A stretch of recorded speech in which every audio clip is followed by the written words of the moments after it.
Assalamualaikum warahmatullahi wabarakatuh. Alhamdulillahirrabbilalamin. Wabihi nasta'in wa ala umri dunya wa din. Wassalatu wassalamu ala asrofil anbiya'i wal mursalin wa ala alihi wa sahbihi ajma'in. Amma ba'du. Qala Allah ta'ala fil Qur'anil karim wal asri innal insana lafi khusrin illa man wa amilu sholihati wa tawassaw bil haqq wa tawassaw bis sabri wa Qala Nabi sallallahu alaihi wasallam, innama amalu binniyat. Kita akan bahas tentang pentingnya yaitu kalimat thayyibah. Kita akan bahas pentingnya kalimat thayyibah, kalimat la ilaha illallah Muhammadur Rasulullah. Dan baca hadisnya. An Anas bin Malik radhiyallahu anhu qala Rasulullah sallallahu alaihi wasallam yu'ti bi'an'ami ahli dunya min ahlin nar yaumal qiyamati payusbagu finnari sabagah thumma yuqalu yabna adam yabna adam hal ra'aita khairan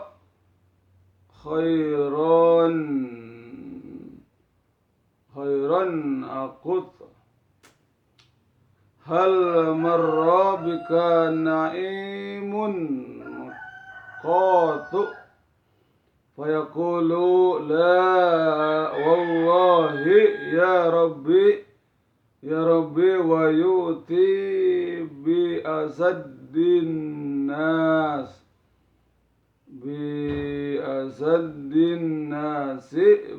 bu'san fi dunya min ahlil jannah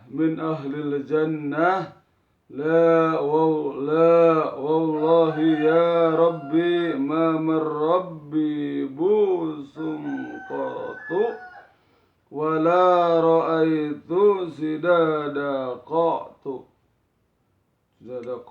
tepatu dah. Diriwayatkan dari Anas radhiyallahu anhu bahwa Rasulullah sallallahu alaihi wasallam bersabda, pada hari kiamat dibawalah seorang ahli neraka yang ketika hidup di dunianya paling senang, lalu dicelupkan sekejap ke dalam neraka, kemudian ditanya, hai Bani Adam, apakah kamu ingat pernah mengalami kehidupan yang baik sekali saja? Apakah kamu pernah merasakan kesenangan sekali saja? Maksudnya sekali saja. Ia menjawab tidak. Demi Allah, wahai Rabbku. Kemudian dibawa seorang dari ahli surga, ahli jannah, yang sewaktu di dunianya paling susah. Dibawa seorang ahli surga yang waktu di dunianya paling susah hidupnya.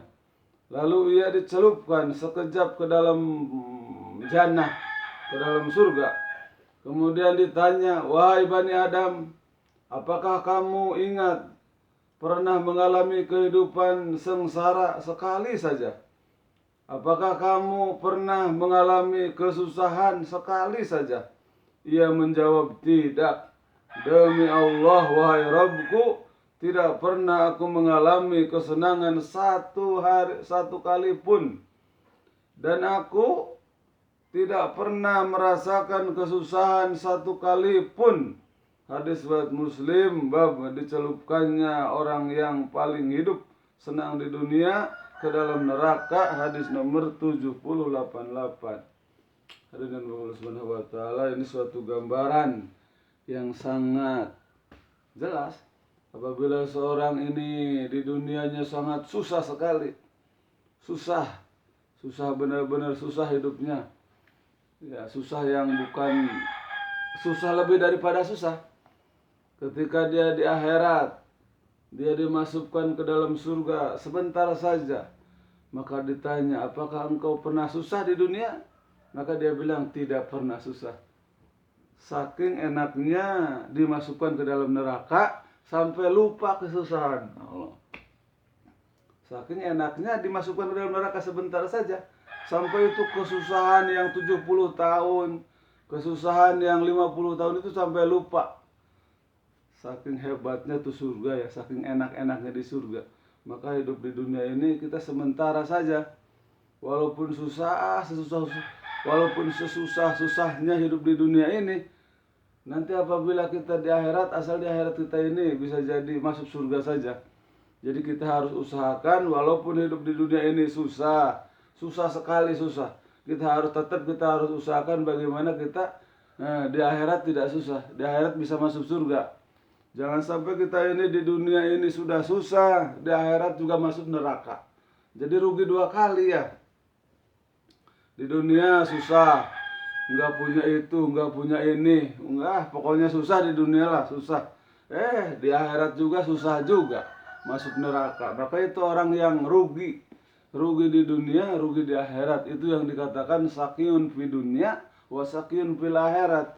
Rugi di dunia juga rugi di akhirat. Itu orang yang rugi. Mudah-mudahan kita tidak termasuk orang-orang seperti itu. Kita harus berusaha bagaimana kita ini masuk surga. Kita harus berusaha bagaimana kita ini orang yang diridhoi oleh Allah Subhanahu wa taala. Kita harus berusaha ke arah sana. Jangan sampai kita tidak berusaha, jangan membiarkan diri kita masuk neraka. Jangan membiarkan diri kita rugi, jangan. Itu nanti kita akan menyesal nanti di akhirat. Sekali lagi kita harus berusaha bagaimana kita mendapatkan ridhonya Allah, bagaimana kita ini berusaha bagaimana kita masuk ke surga Allah Subhanahu wa taala. Jangan sampai kita masuk ke dalam neraka. Dan hadirin yang mulia, di sini juga dijelaskan bagaimana orang yang senang di dunia. Di dunianya ini senang, banyak hartanya, banyak itu dan ini, semuanya ada. Tetapi ketika di akhirat dia dimasukkan ke dalam surga sebentar saja, ke dalam neraka. Ketika dia ketika di akhirat, orang-orang yang ketika hidupnya di dunia ini senang, bahagia, komplit, segala ada, serba ada. Senang istilahnya, bahagialah di dunianya. Ketika dimasukkan di akhirat, ketika dimasukkan ke dalam neraka, walaupun secelup saja dimasukkan ke dalam neraka, maka ditanya, bagaimana? Apakah kamu pernah mengalami kesenangan? Maka kesenangan yang 50 tahun, 60 tahun itu langsung tidak terasa. Saya tidak pernah merasakan kesenangan. Karena saking pedihnya daripada neraka, saking susahnya di neraka, sehingga dia itu sampai tidak pernah merasakan kesenangan di dunia. Walaupun dia senang di dunianya, selama 70 tahun, 60 tahun dia senang, serba ada, serba komplit. Tetapi ketika dicelupkan ke dalam neraka, dia tidak pernah merasakan kesenangan sedikit pun. Maka ini juga gambaran bagaimana kita ini di dunia, mungkin ini untuk orang-orang kaya ya, untuk di dunia ini serba ada, tetapi kita sampai melupakan akhirat. Di dunianya komplit, punya mobil, punya rumah bagus, punya istri banyak dan sebagainya, serba ada, serba kecukupan di dunianya. Apa yang dia inginkan di dunianya ada, ingin itu ada, ingin ini ada, di dunianya senang. Tetapi dia itu sampai melupakan akhirat. Dia tidak pernah beramal soleh dan juga tidak pernah bagaimana dia masuk surga. Tidak pernah berusaha di akhirat ini selamat, tidak pernah. Tidak pernah dia berusaha ke arah akhirat, tidak pernah. Maka ini orang yang rugi, yang dikatakan sa'idun fi dunya wa sakyun fil akhirat. Orang yang senang di dunia tapi di akhirat dia akan susah. Maka kita mudah-mudahan tidak termasuk orang itu ya. Walaupun kita apalagi itu di dunianya senang, di akhiratnya celaka, itu orang yang rugi. Apalagi di dunia susah, di akhirat susah, itu lebih rugi lagi. Maka dengan kepala kita sama-sama mudah-mudahan kita tidak termasuk orang-orang yang senang di dunia, rugi di akhirat. Tapi mudah-mudahan kita ini termasuk orang yang senang di dunia, senang di akhirat. Dan itu semua akan bisa dicapai dengan dengan yaitu iman yang sempurna, keimanan kepada Allah Subhanahu wa taala. Apabila iman kita ini kokoh, iman kita ini sempurna, maka kita akan mendapatkan kebahagiaan di dunia juga di akhirat. Karena masih ada waktu, kita masih baca satu hadis lagi ya. Baca satu hadis lagi. An Sa'ur bin Jundub radhiyallahu anhu anan nabiyya sallallahu alaihi wasallam qala minhum man tahudhuhun naru ila Ka'bah wa minhum man tahudhuhun naru ila rukbatai wa minhum man tahudhuhun naru ila hujjati wa minhum man tahudhuhun naru ila tarakuwati. Diriwayatkan dari Samurah bin Jundub radhiyallahu anhu bahwa sesungguhnya Nabi sallallahu alaihi wasallam bersabda, sebagian manusia ada yang dimakan oleh api neraka sampai kedua lututnya. Sebagian lagi ada yang dimakan api neraka sampai pinggangnya. Dan sebagian lagi ada yang dimakan api neraka sampai pada tulang rusuknya. Hadis riwayat Muslim bab neraka jahanam. Jadi Nabi SAW bersabda, sebagian manusia ada yang dimakan oleh api neraka sampai ke kakinya. Jadi ternyata di neraka ini beda-beda hadirin yang mulia ya. Ada yang di neraka itu yang terbakar sampai kakinya. Kakinya saja sudah yang terbakar, tetapi bagaimana rasanya terbakar api neraka walaupun kakinya saja.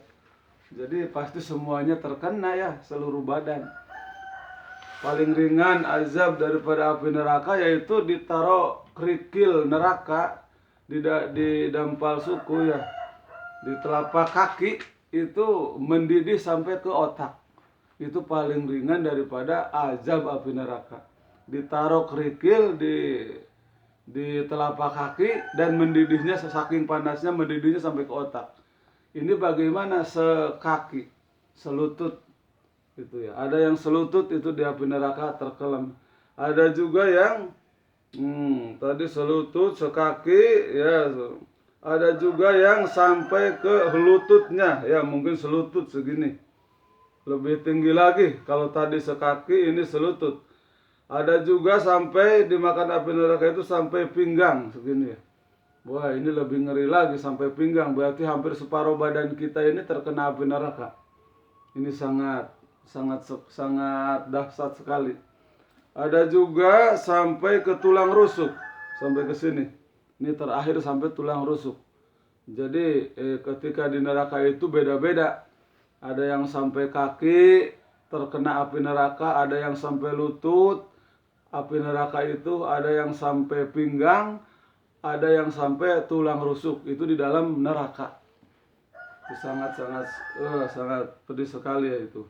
Sedalam lutut saja, orang paling ringan saja telapak kerikil neraka itu ditaruh di telapak kaki mendidih sampai ke otak, sampai ke ubun-ubun. Bagaimana kalau sampai di pinggang? Bagaimana kalau sampai di tulang rusuk? Tidak bisa kita bayangkan bagaimana susahnya, bagaimana sakitnya di dalam neraka itu. Kalau ya seringan-ringannya saja kerikil ditaruh di telapak kaki itu mendidih sampai ke otak. Bagaimana kalau sepinggang, bagaimana kalau tulang rusuk, bagaimana kalau selutut, itu tidak bisa kita bayangkan bagaimana susahnya orang-orang yang ada di dalam neraka. Dan bagaimana susahnya, sakitnya orang-orang yang disiksa di dalam neraka. Mudah-mudahan kita tidak termasuk orang yang masuk neraka, sehingga kita tidak pernah merasakan daripada azab api neraka. Kita berlindung kepada Allah Subhanahu wa taala, ya Allah, selamatkanlah kami di dunia yang sementara, juga di akhirat yang selama-lamanya. Kita senantiasa berdoa kepada Allah Subhanahu wa taala supaya diselamatkan di dunia, juga diselamatkan di akhirat. Jangan sampai kita ini tidak berdoa. Jangan sampai kita ini tidak pernah berdoa kepada Allah Subhanahu wa taala, tidak pernah berdoa memohon diselamatkan di dunia, diselamatkan di akhirat. Kita hidup di dunia udah hidup saja. Sehingga kita ini jadi orang yang rugi lah. Kita senantiasa ya berdoa kepada Allah. Jangan lupa kita senantiasa berdoa kepada Allah supaya kita ini diselamatkan di dunia, juga diselamatkan di akhirat. Karena orang itu kalau sudah selamat di dunia, selamat di akhirat, itu sudah orang yang beruntung. Orang yang beruntung di dunia selamat, di akhirat selamat, udah. Itu udah sukses itu orang. Ya. Jangan sampai kita memohon kepada Allah itu senantiasa selalu begitu. Selalu memohon kepada Allah itu, selamatkan ya Allah kami ini di dunia dan di akhirat. Selamatkan kami ini di dunia dan di akhirat. Itu saja kita memohon kepada Allah. Jangan memohon yang lain ya. Apabila orang yang selamat di dunia, selamat di akhirat, mudah-mudahan ini saja yang bisa kita sampaikan. Mudah-mudahan ada manfaatnya khususnya untuk pribadi saya dan umumnya untuk seluruhnya. Dan besok mulai kita akan masuk daripada bulan Ramadan dan kita akan bahas tentang pentingnya Ramadan. Dari mulai besok kita akan bahas pentingnya bulan suci Ramadan, keuntungannya, kerugiannya orang-orang yang berada di dalam bulan Ramadan. Dan mungkin itu saja kita. Jangan lupa tonton sampai habis ya. Jangan di-like ya. Klik ya, komen boleh ya. Subhanallah bihamdi subhanakallahumma bihamdika asyhadu an la ilaha illa anta astaghfiruka wa atubu ilaik. Assalamualaikum warahmatullahi wabarakatuh.